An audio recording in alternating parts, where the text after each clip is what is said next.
Hello guys, a very good morning to all of you. स्वागत है आप सभी का ऑनलाइन स्टडी एकेडमी में। आज डेट है 15 जनवरी 2021 और आज के डेट के जितने भी इंपॉर्टेंट करंट अफेयर्स हैं वो डिस्कस करेंगे हम इस वीडियो में। तो आइए शुरू करते हैं।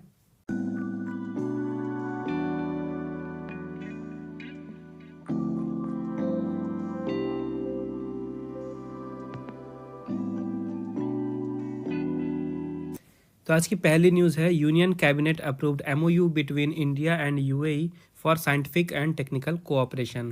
केंद्रीय मंत्रिमंडल ने वैज्ञानिक और तकनीकी सहयोग के लिए भारत और यूएई के बीच समझौता ज्ञापन को मंजूरी दी है। तभी हाल ही में केंद्रीय मंत्रिमंडल, जिसकी अध्यक्षता नरेंद्र मोदी जी ने की, उन्होंने भारत और यूएई के बीच में एक एमओयू को साइन करने के लिए अपनी मंजूरी दे दी है और ये एमओयू साइन किया जाएगा साइंटिफिक एंड टेक्निकल कोऑपरेशन के क्षेत्र में।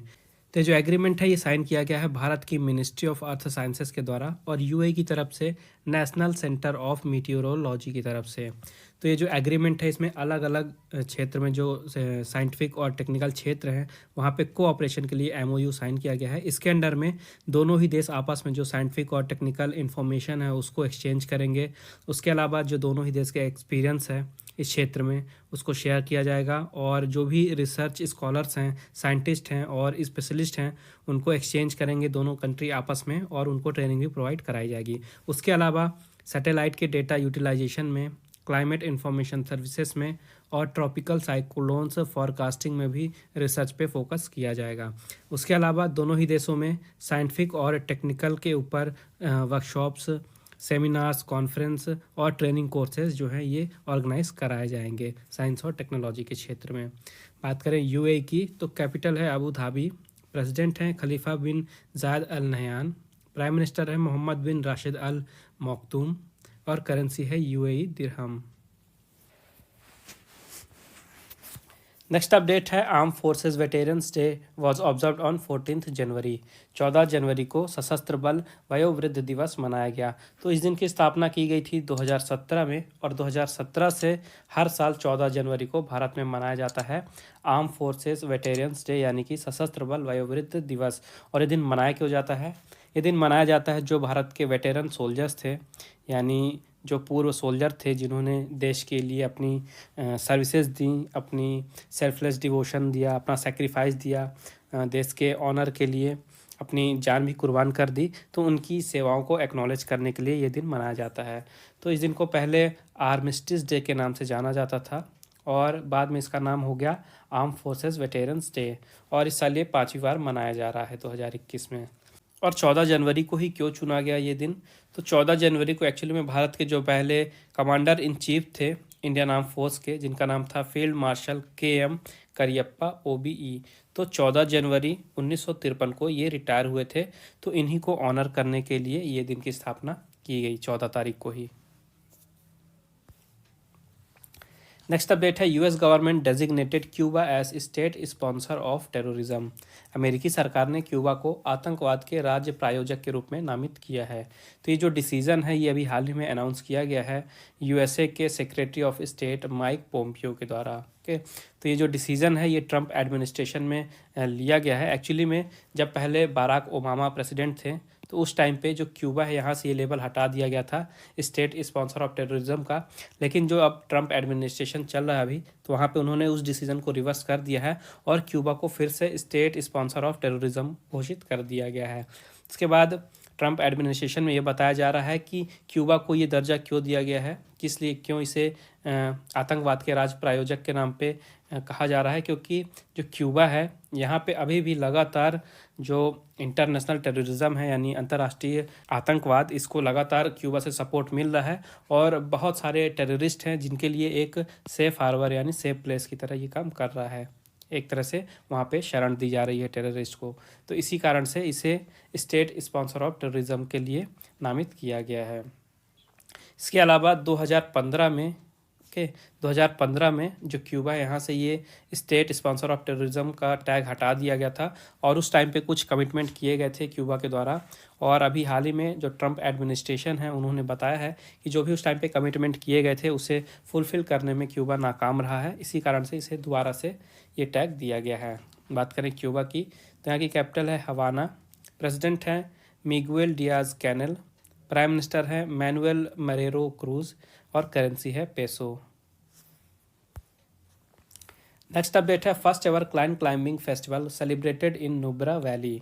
नुब्रा घाटी में पहला आइस क्लाइंबिंग उत्सव मनाया गया। तो आइस क्लाइंबिंग आप सभी को पता होगा, ये देख सकते हैं फोटो में, ये इस विंटर स्पोर्ट को कहा जाता है आइस क्लाइंबिंग। और इसमें जो आइस के पहाड़ होते हैं उनमें क्लाइंब करते हैं जो भी पार्टिसिपेंट होते हैं। और अभी हाल ही में पहला आइस क्लाइंबिंग उत्सव मनाया गया है नुब्रा वैली में। और ये नुब्रा वैली है कहाँ? ये है लेह में। ओके, ये याद रखिएगा, नुब्रा वैली है लेह में। तो ये जो इवेंट है ये 7 दिनों तक चलेगा और इसे ऑर्गेनाइज कराया गया है नुब्रा एडवेंचर क्लब के द्वारा। और इसे ऑर्गेनाइज कराया गया है जो नुब्रा वैली है वहाँ पे विंटर टूरिज्म को प्रमोट करने के लिए। तो इस इवेंट में टोटल 18 पार्टिसिपेंट ने जो है तो पार्टिसिपेट किया, जिसमें से 4 वुमेंस भी हैं। बात करें नुब्रा वैली की तो ये है लेह में, और लेह कैपिटल है कहाँ की? लद्दाख की। लद्दाख को यूनियन टेरिटरी का स्टेटस मिला था 31 नवंबर 2019 में। यहाँ के लेफ्टिनेंट गवर्नर हैं राधा कृष्णा माथुर, और कैपिटल है एक तो लेह और दूसरी कारगिल। नेक्स्ट अपडेट है Niti Aayog partnered with Flipkart to launch revamped women entrepreneurship platform that is WEP। Niti आयोग ने पुनर्खरीद महिला उद्यमिता प्लेटफॉर्म यानी कि WEP शुरू करने के लिए फ्लिपकार्ट के साथ भागीदारी की है। तो फ्लिपकार्ट आप सभी को पता है ऑनलाइन शॉपिंग प्लेटफॉर्म है, और इसी के साथ अभी हाल ही में नीति आयोग ने पार्टनरशिप की है WEP यानी वुमेन एंटरप्रेन्योरशिप प्लेटफॉर्म को लॉन्च करने के लिए। तो ये जो प्लेटफॉर्म है इसे सेटअप किया जा रहा है ताकि भारत में ऐसे बिजनेस जिन्हें वुमेन लीड करती हैं, जो वुमेन्स चलाती हैं, उनको और ऊपर उठाया जाए और जो वुमेन्स हैं उनको एम्पावरमेंट यानी कि उन्हें सशक्त बनाया जाए। इसके अलावा ये जो प्लेटफॉर्म है इसमें कुछ एक्स्ट्रा फीचर्स दिए जाएंगे जिसमें जो वुमेन्स हैं उनको जो भी उनके बिजनेस से रिलेटेड जो भी प्रॉब्लम है तो उस बारे में उनको सॉल्यूशंस दिए जाएंगे, उस बारे में उनको नॉलेज दिया जाएगा और एक तरह से उन्हें मेंटरशिप दी जाएगी, यानी उन्हें गाइडेंस दिया जाएगा बिजनेस चलाने के लिए। इसके अलावा इस पोर्टल में जो वुमेन्स हैं वो जो भी उनके बिजनेस से रिलेटेड सपोर्ट है और इन्फॉर्मेशन उसे प्राप्त कर सकती हैं और एक दूसरे को हेल्प भी कर सकती हैं प्रॉब्लम से रिलेटेड जो भी सॉल्यूशंस हैं उसके लिए। तो काफ़ी अच्छा कदम है ये, क्योंकि किसी भी देश के विकास के लिए बहुत ज़रूरी है वहाँ की जो महिलाएं हैं उनका विकास हो, उनको सशक्त बनाया जाए। और महिला सशक्तिकरण के साथ एक और चीज़ इंपॉर्टेंट ये भी है, जो महिलाएं हैं उनकी सेफ्टी को लेके। ओके, इन दिनों काफ़ी सारी न्यूज़ में आप देख रहे होंगे महिलाओं के सेफ्टी से रिलेटेड काफ़ी सारे इंसिडेंट हो रहे हैं, तो काफ़ी ज़्यादा ज़रूरी है, हम सबका फ़र्ज़ बनता है कि हम इंश्योर करें वुमेंस की सेफ्टी। और इसी प्रयास की तरफ एक कदम ऑनलाइन स्टडी एकेडमी ने बढ़ाया है, और ऑनलाइन स्टडी एकेडमी की तरफ से को प्रोड्यूस्ड एक शॉर्ट फिल्म है वहम एक रात, जिसे बनाया गया है प्रयास सेवा संस्थान नाम के एक NGO के द्वारा। और काफ़ी अच्छा इनिशिएटिव है ये इस NGO के द्वारा। तो आप सभी लोगों से रिक्वेस्ट है मेरी कि आपको डिस्क्रिप्शन में इस शॉर्ट फिल्म के लिंक मिल जाएगी, तो मेक श्योर आप वहाँ पे ज़रूर विजिट करें और जाके उस वीडियो को लाइक करें, ज़्यादा से ज़्यादा शेयर करें, और ये जो वुमेन सेफ्टी का मैसेज है इसे घर घर तक हर लोगों तक ज़रूर पहुँचाएँ और हेल्प करें NGO की और ऑनलाइन स्टडी एकेडमी की भी। तो वीडियो ज़रूर देखिएगा, लिंक मैं नीचे डिस्क्रिप्शन में दे दूँगा। तो आइए बढ़ते हैं आगे। नेक्स्ट अपडेट है Jammu and Kashmir government signed MOU with NEC BDC to promote bamboo cultivation. Jammu और कश्मीर सरकार ने बांस संवर्धन को बढ़ावा देने के लिए NEC BDC के साथ समझौता ज्ञापन पर हस्ताक्षर किए हैं। तो ये जो यूनियन टेरिटरी है जम्मू और कश्मीर की, उन्होंने MOU साइन किया है NEC BDC यानी कि north east cane and bamboo development councils के साथ। ओके, और ये MOU साइन किया गया है ताकि जो जम्मू और कश्मीर का क्षेत्र है वहाँ पे जो बम्बू कल्टीवेशन है यानी जो बांस का कल्टीवेशन है उसको बढ़ावा दिया जा सके, उसको प्रमोट किया जा सके। उसके अलावा जो भी बम्बू से रिलेटेड एंटरप्रेन्योरशिप है यानी ऐसे बिजनेस जो कि बम्बू से बने हुए प्रोडक्ट्स बेचते हैं उनको भी बढ़ावा दिया जा सके। तो इसमें NEC BDC जो है ये टेक्निकल गाइडेंस देगा के अलग अलग तरह की जो स्पीसीज़ है बम्बू की उनके कल्टीवेशन के लिए अपनी ये टेक्निकल गाइडेंस देगा। और इससे होगा क्या कि जो बम्बू बेस्ड इंडस्ट्रीज़ हैं जम्मू और कश्मीर की उनको बूस्ट मिलेगा, वो डेवलप होंगी, और जो बम्बू बेस्ड प्रोडक्ट हैं उनको भी फिर एक्सपोर्ट करने में बूस्ट मिलेगा। तो प्रेजेंटली बात करें तो सबसे ज़्यादा जो बम्बू प्रोडक्शन होता है ये होता है चाइना में, और उसके बाद भारत है दूसरे नंबर पे। और भारत बम्बू में दूसरे नंबर पे है प्रोडक्शन में, लेकिन उसके बाद भी हर साल 213 करोड़ रुपए का बम्बू से बना हुआ प्रोडक्ट इंपोर्ट किया जाता है भारत में। तो इसीलिए ये कदम उठाया गया है कि इस क्षेत्र में जो बम्बू से प्रोडक्ट बन रहे हैं उस क्षेत्र में भारत को आत्मनिर्भर बनाया जाए, और जो यहाँ के खुद के स्वदेशी बनाए हुए प्रोडक्ट्स हैं उनको भारत में भी यूज़ किया जाए और अक्रॉस द वर्ल्ड भी उनको एक्सपोर्ट किया जाए। बात करें जम्मू और कश्मीर की, तो इसको यूनियन टेरिटरी का स्टेटस मिला था 31 अक्टूबर 2019 को। लेफ्टिनेंट गवर्नर हैं मनोज सिन्हा जी। कैपिटल है समर में श्रीनगर और विंटर कैपिटल है जम्मू। नेक्स्ट अपडेट है Harshvardhan has inaugurated the 5th national कायाकल्प अवार्ड्स। हर्षवर्धन जी ने 5वें राष्ट्रीय कायाकल्प पुरस्कारों का उद्घाटन किया है। तो हर्षवर्धन जी हमारे health and family welfare minister हैं और उन्होंने अभी हाल ही में नेशनल कायाकल्प अवार्ड्स का इनॉग्रेशन किया है और इस साल इसका ये 5वां संस्करण है। ओके, नेशनल कायाकल्प अवार्ड्स का 5th एडिशन था ये। तो ये जो अवार्ड है ये कायाकल्प इनिशिएटिव के अंदर में डिस्ट्रीब्यूट किए गए हैं जो कि भारत सरकार के द्वारा शुरू किया गया था 2015 में। और इस इनिशिएटिव के अंडर में जो भी पब्लिक हेल्थ फैसिलिटीज़ हैं पूरे इंडिया भर में उनको अवार्ड दिया जाता है। तो क्या क्या चीज़ें देखी जाती हैं, अलग अलग पैरामीटर्स रखे गए हैं इसके लिए, जैसे कि इन्फेक्शन कंट्रोल, सैनिटेशन, हाइजीन, जो भी हॉस्पिटल का वेस्ट मैनेजमेंट है, वहाँ की कम्युनिटी है जो उनका पार्टिसिपेशन भी देखा जाता है। तो इन सारे पैरामीटर्स के बेसिस पे ये रैंकिंग बनाई जाती है और जो भारत के पब्लिक हेल्थ फैसिलिटीज़ हैं जैसे कि हॉस्पिटल, डिस्ट्रिक्ट हॉस्पिटल वगैरह, तो इनको अवार्ड दिया जाता है। और बात करें अवार्ड्स की, तो जम्मू और कश्मीर का जो रियासी डिस्ट्रिक्ट हॉस्पिटल है इसको फर्स्ट प्राइज़ मिला है कायाकल्प स्कीम के अंडर में और इन्हें अवार्ड के रूप में कैश प्राइज़ मिला है 50 लाख रुपए का। उसके अलावा जो एम्स भुवनेश्वर है इसको बेस्ट सेंट्रल गवर्नमेंट हॉस्पिटल का दर्जा दिया गया है कैटेगरी बी के अंडर में। इसके अलावा जो मयूरभंज डिस्ट्रिक्ट है वहाँ का रायरंगूर सब डिविजनल हॉस्पिटल है उसको बेस्ट सब डिविजनल हॉस्पिटल का अवार्ड भी दिया गया है। नेक्स्ट अपडेट है UBS projects India GDP to contract by 7.5% in fiscal year 21। यूबीएस ने वित्तीय वर्ष 21 में भारत के सकल घरेलू उत्पाद में 7.5% की गिरावट का अनुमान लगाया है। तभी हाल ही में यूबीएस इन्वेस्टमेंट बैंक है उन्होंने प्रोजेक्ट किया है भारत की इकोनॉमी को, यानी जो भारत का सकल घरेलू का उत्पाद है उसके बारे में उन्होंने अनुमान लगाया है और उनके अनुमान के अनुसार जो प्रेजेंट में फिजिकल ईयर चल रहा है फिजिकल ईयर 21, इसमें 7.5% की गिरावट का अंदाज़ा लगाया गया है। उसके बाद जो अगला वित्तीय वर्ष आने वाला है यानी फिजिकल ईयर 22, वहाँ पे अंदाज़ा लगाया गया है कि जो भारत की इकोनॉमी है उसमें 11.5% की ग्रोथ होगी, रिबाउंड होगा ये। और उसके बाद जो उसके बाद का वित्तीय वर्ष है यानी फाइनेंशियल ईयर 23, वहाँ पे अंदाज़ा लगाया गया है कि जो भारत का सकल घरेलू उत्पाद है वो स्टेबलाइज हो जाएगा 6% पे। ओके, तो याद रखिएगा इस साल के लिए 7.5% की गिरावट, अगले साल के लिए 11.5% का उछाल और उसके भी अगले साल के लिए 6% का स्टेबलाइजेशन एस्टिमेट किया गया है। नेक्स्ट अपडेट है Jayant Kumar Dash will head the 6-member working group form by RBI to regulate digital lending frauds. Jayant Kumar Dash ji digital ऋण में धोखाधड़ी को नियंत्रित करने के लिए आरबीआई द्वारा गठित 6 सदस्य कार्य समूह के प्रमुख होंगे। तो जो जयंत कुमार दस जी हैं ये आरबीआई के एग्जीक्यूटिव डायरेक्टर हैं और अभी हाल ही में आरबीआई ने एक 6 सदस्यों का वर्किंग ग्रुप यानी कार्य समूह बनाया है। जो भी डिजिटल लोन्स होते हैं, डिजिटल लेंडिंग होती है, तो वहाँ पे इस समय काफ़ी ज़्यादा फ्रॉड के केसेस बढ़ रहे हैं, तो उसी चीज़ को कंट्रोल करने के लिए ये जो ग्रुप है इसे बनाया गया है और इसी ग्रुप के चेयरमैन के रूप में नियुक्त किए गए हैं जयंत कुमार दस जी। तो ये जो ग्रुप है इसका काम होगा जो डिजिटल लेंडिंग है भारत में उसको ये देख रेख करेगा, उसके लिए अलग अलग तरह की पॉलिसीज़ बनाएगा और उनको रेगुलेट करेगा ताकि जो धोखाधड़ी है उसे कम किया जा सके।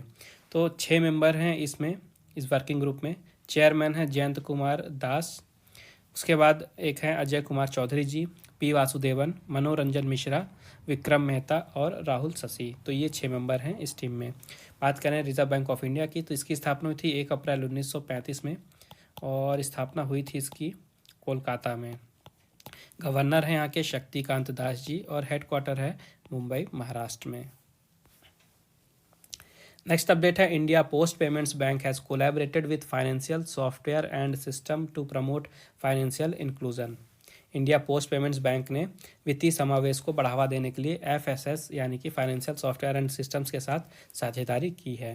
तो जो कोलैबोरेशन किया गया है इसका मेन ऑब्जेक्टिव ये है कि जो भी भारत में पूरे भारत भर में पब्लिक है, कस्टमर हैं, उनके घर घर तक जो बैंकिंग सर्विसेज हैं उनको पहुँचाया जा सके। तो इस पर्पज़ के लिए यानी ये जो बैंकिंग सर्विसेज हैं इनकी डिलीवरी करने के लिए, इनको आम नागरिक तक पहुँचाने के लिए जो इंडियन पोस्ट पेमेंट बैंक है ये एफएसएस का आधार इनेबल्ड पेमेंट सिस्टम का यूज़ करेगी।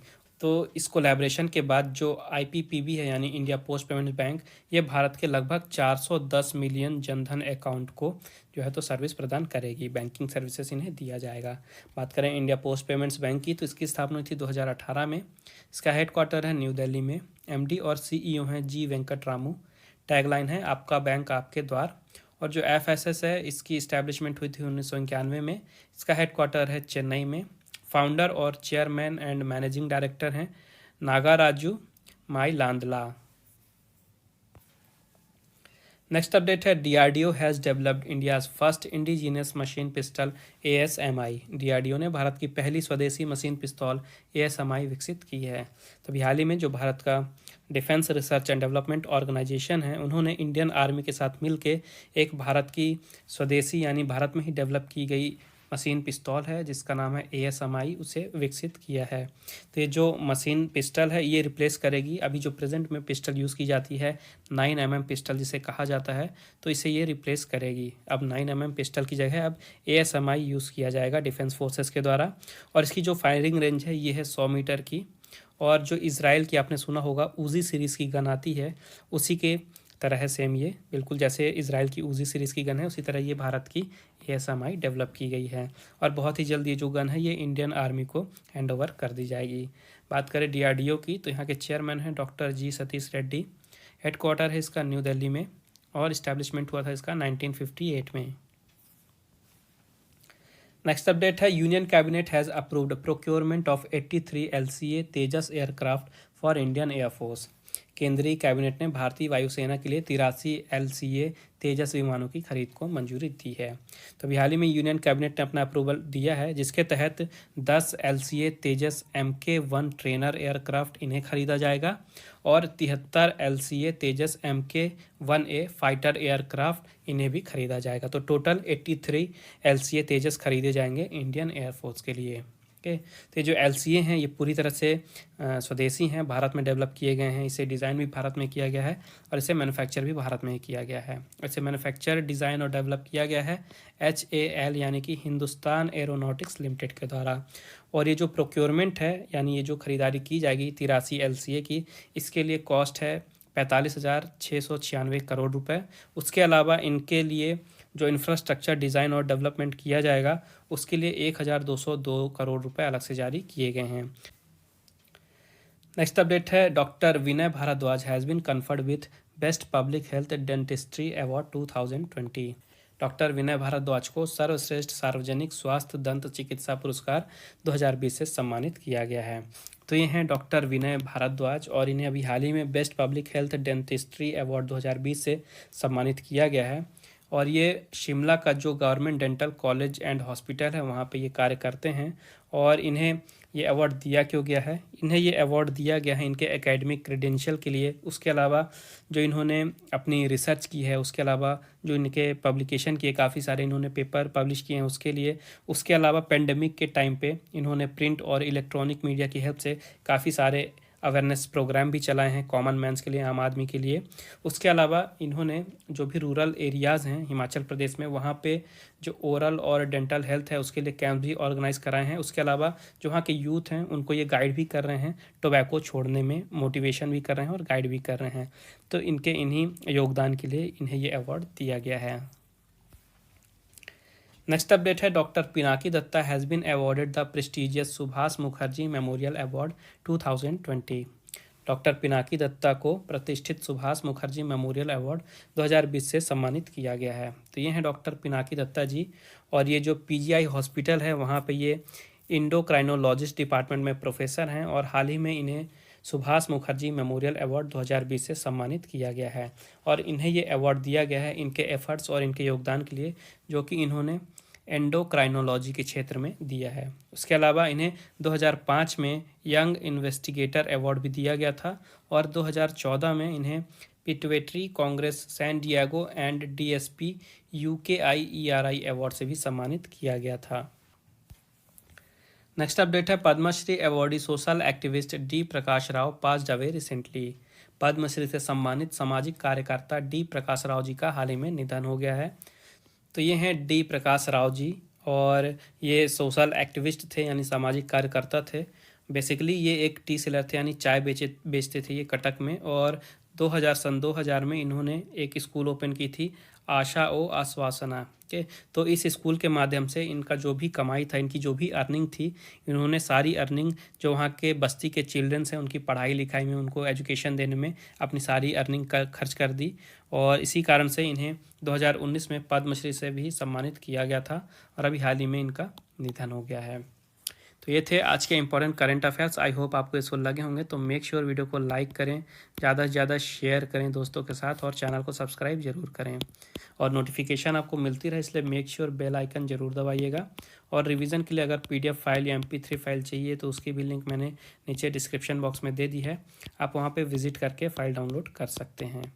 और जो शॉर्ट फिल्म की मैं बात कर रहा था उसकी भी लिंक मैं नीचे डिस्क्रिप्शन में दे दूंगा, तो मेक श्योर आप वहाँ पे भी विजिट करें और वीडियो को और मैसेज को ज़्यादा से ज़्यादा शेयर करें।